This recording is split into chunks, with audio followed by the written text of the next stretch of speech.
여러분 안녕하십니까? KBS 아메리카 뉴스입니다. 도널드 트럼프 전 대통령에 대한 상원의 탄핵 심판이 개시됐습니다.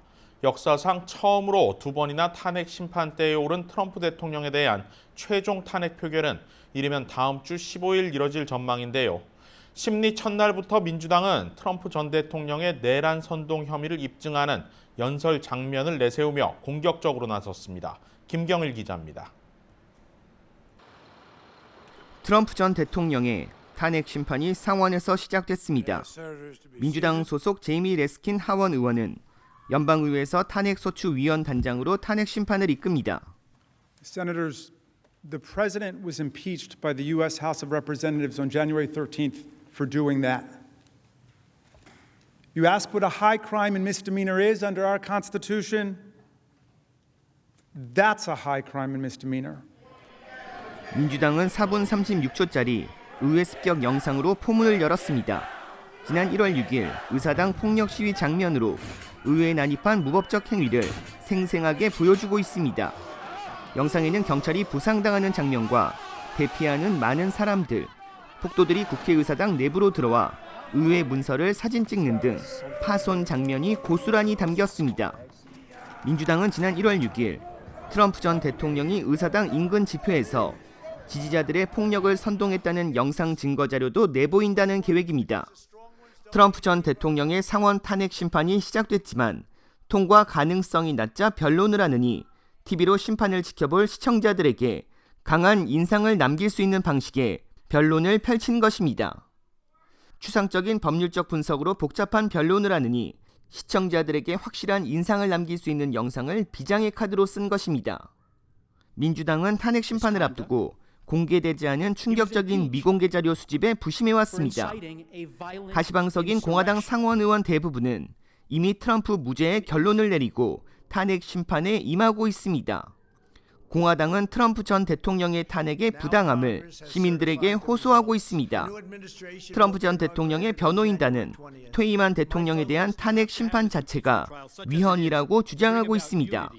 또한 트럼프 전 대통령이 집회에서 한 발언이 헌법상 언론의 자유로 보호받고 있으며 직접적인 의사당 난입 지시가 없었다는 점에 주목하고 있습니다. 민주당은 트럼프 대통령의 내란 선동 증거는 강력하고 일부 증거는 새로울 것이라며 공화당에 아주 심각한 문제에 관심을 쏟아주기를 촉구했습니다. 트럼프 전 대통령 탄핵안이 가결되려면 민주당 상원 전원, 공화당 상원 17명의 이탈표가 필요합니다. 오늘 시작된 탄핵 심판은 소추위원과 트럼프 전 대통령 측이 16시간씩 변론 시간을 갖고 다음 주 표결로 이어질 전망입니다. KBS 뉴스 김경일입니다. 대면 수업 재개 여부를 두고 고심하고 있는 LA 통합교육부가 교직원들의 백신 접종이 마무리된 이후 초등학교 대면 수업 재개 가능성을 시사했습니다. 까다로운 조건을 충족해야 하지만 학부모들의 강력한 반발을 의식한 나머지 어느 정도의 가능성은 열어둔 것으로 풀이됩니다. 이유수 기자입니다. LA 통합교육부가 초등학교 대면 수업 재개 가능성을 시사했습니다. 단 교직원들에 대한 백신 접종이 먼저 이루어져야 한다는 조건이 있습니다.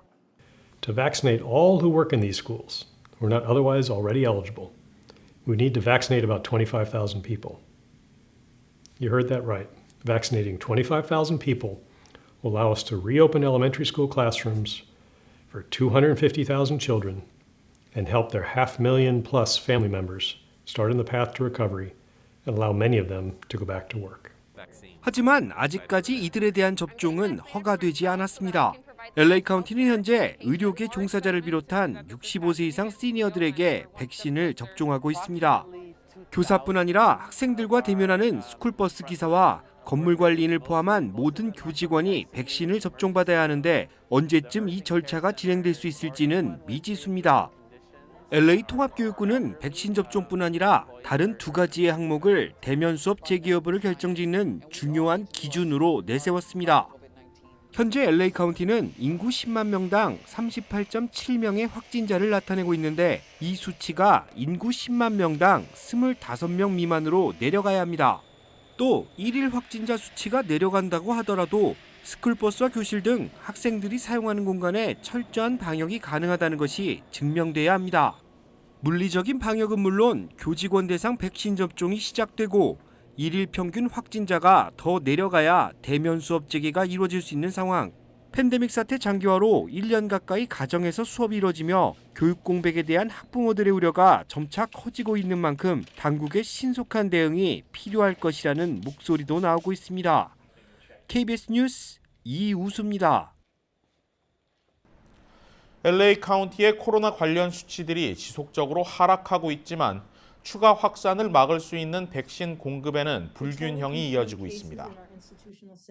LA 카운티 바바라 페레역 보건국장은 지난 4일 기준으로 지금까지 모두 128만 회분의 백신을 공급받아 이 중 105만 회를 접종했다고 밝혔습니다.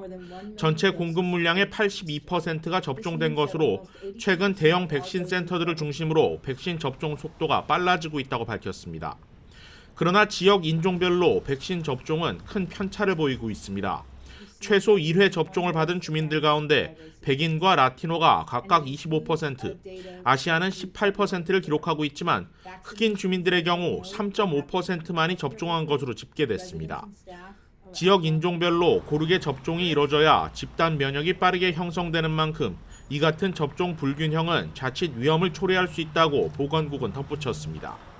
이런 가운데 변이 바이러스 감염 사례도 추가로 보고됐습니다. 페레어 국장은 5번째 영국발 변이 바이러스 감염 환자가 발생했다고 전했습니다. 1차 접종자들의 2차 백신 접종이 늘어나면서 공급 부족 현상도 다시 생겨나고 있습니다. 1, 2차 접종 간격이 벌어질 경우 변이 바이러스 위험이 더 높아질 수 있다는 방역 전문가들의 경고가 잇따르면서 카운티 보건당국은 이번 주 카운티 내 5개 대형 백신 접종 장소의 1차 백신 접종을 중단한다고 밝혔습니다. 다만 알려진 것과는 달리 1차 접종 예약이 완전히 불가능한 것은 아니고 카운티 내 365개 백신 접종 장소 가운데 대형 백신 센터가 아닌 다른 곳에서의 1차 접종 예약은 가능하다고 밝혔습니다.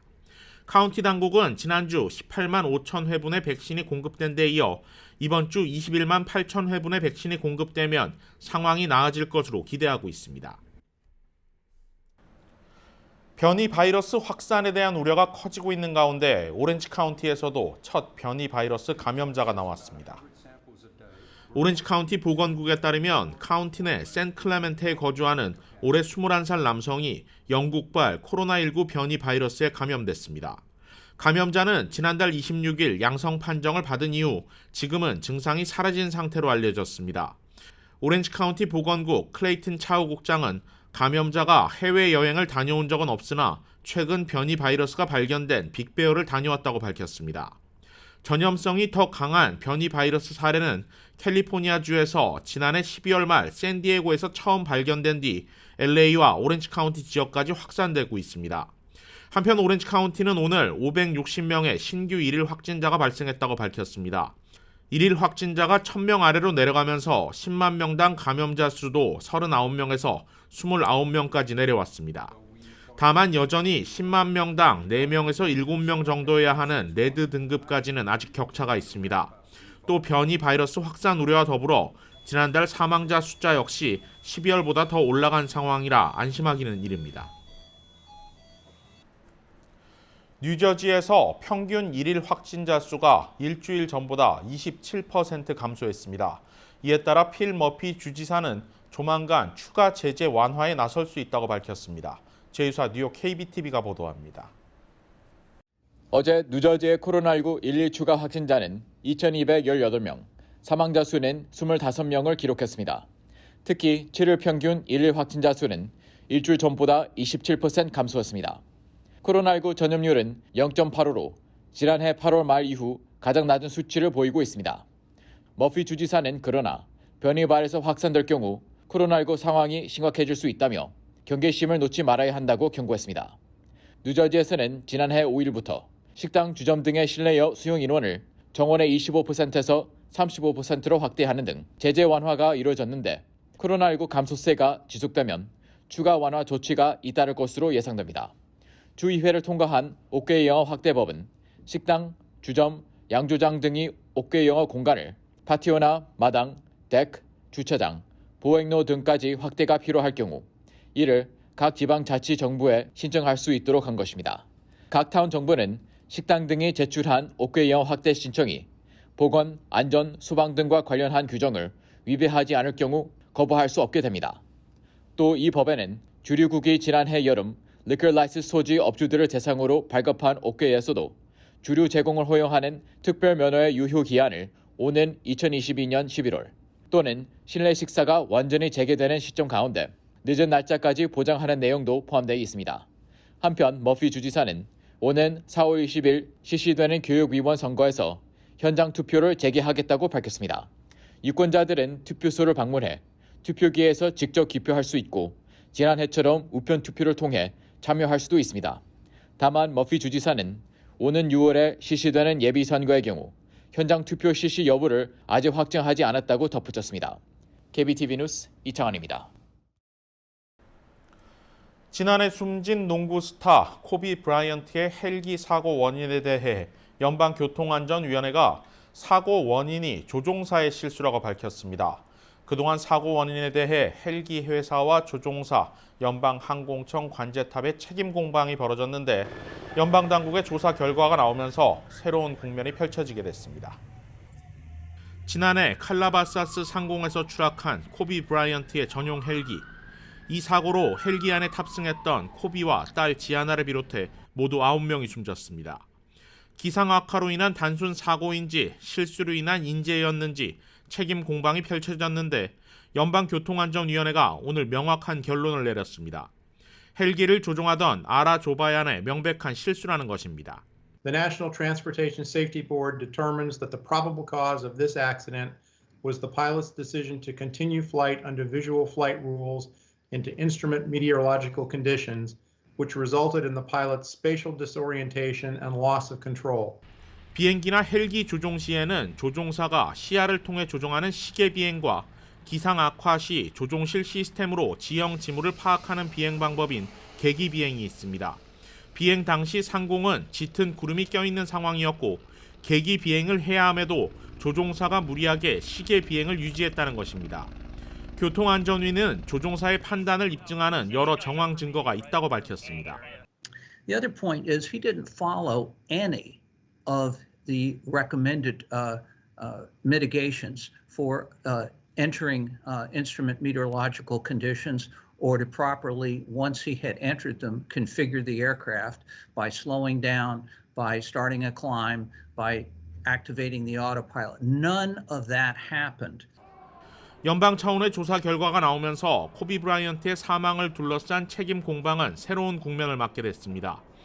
앞서 코비의 부인 바네사는 헬기 업체인 아일랜드 익스프레스를 상대로 소송을 제기한 바 있으며 헬기 업체 측은 관제소에 있던 연방항공청 직원의 부주의로 사고가 발생했다며 맞소송을 제기한 상태입니다. 공관을 통해 가족 상봉 지원을 신청한 한인 입양인이 한국에 있는 친가족들과 36년 만에 극적인 상봉을 하게 됐다고 LA 총영사관이 밝혔습니다. LA 총영사관은 보도자료를 통해 올해 41살의 한인 입양인 이모 씨가 지난해 12월 유전자를 채취 등록하고 이를 외교 행랑을 통해 한국 경찰청에 보낸 뒤 실종자 가족 유전자 정보와 대조한 결과 한국 내 가족들을 찾았다고 밝혔습니다. 공관 측은 이 씨가 팬데믹으로 한국에 갈 수 없는 상황이라 우선 화상으로 가족들과 상봉했다고 밝혔습니다. 한인 입양인의 가족 찾기 지원은 LA 총영사관에서 최초로 지난 2019년부터 한국경찰청과 협력해 진행해 오던 것으로 지난해 1월부터는 외교부와 보건복지부, 경찰청이 협력해 해외 34개 공관으로 확대된 바 있습니다. 가족 찾기 신청을 원하는 해외 입양인은 입양 정보 공개 청구 신청 이후 확인서를 받고 제외 공간에서 사전 예약을 통해 유전자 검사를 받을 수 있습니다. 오늘의 주요 단신입니다. 샌디에고의 대형 백신 접종 센터가 문을 열었습니다. 샌디에고 파드레이스 홈구장인 페코팍에 자리한 대형 백신 접종 센터는 주 7일 운영되며 매일 5,000명에게 백신을 제공할 수 있습니다. 팬데믹 사태 장기화로 수개월간 문을 닫았던 카탈리나 섬이 오는 금요일 재개장합니다. 카탈리나 섬과 육지를 연결하는 카탈리나 익스프레스도 정상 운영되며 탑승객은 사회적 거리 두기를 지키는 선에서 유지됩니다. 남가주 새누리교회에서 매주 수요일 오전 10시부터 오후 4시까지 무료 코로나19 검사를 진행합니다. 정부 지정 윌셔 코메디컬 그룹에서 진행하는 이 행사는 유전자 증폭 방식을 택하고 있으며 참여 희망자는 신분증과 보험카드를 지참해야 합니다. 설을 맞아 LA 한인상공회의소가 무료 떡국 나눔 행사를 개최합니다. 이번 행사는 오는 금요일 오전 11시 광양불고기에서 개최되며 누구나 참여할 수 있습니다. 아랍에미레이트 화성탐사선 아말이 화성궤도 진입에 성공했습니다. 아랍에미레이트 무함마드 빈 라시드 우주센터는 아말이 화성궤도 진입에 성공해 통신이 재개됐으며 아랍권 역사상 우주에서 가장 먼 거리에 도달했다고 발표했습니다.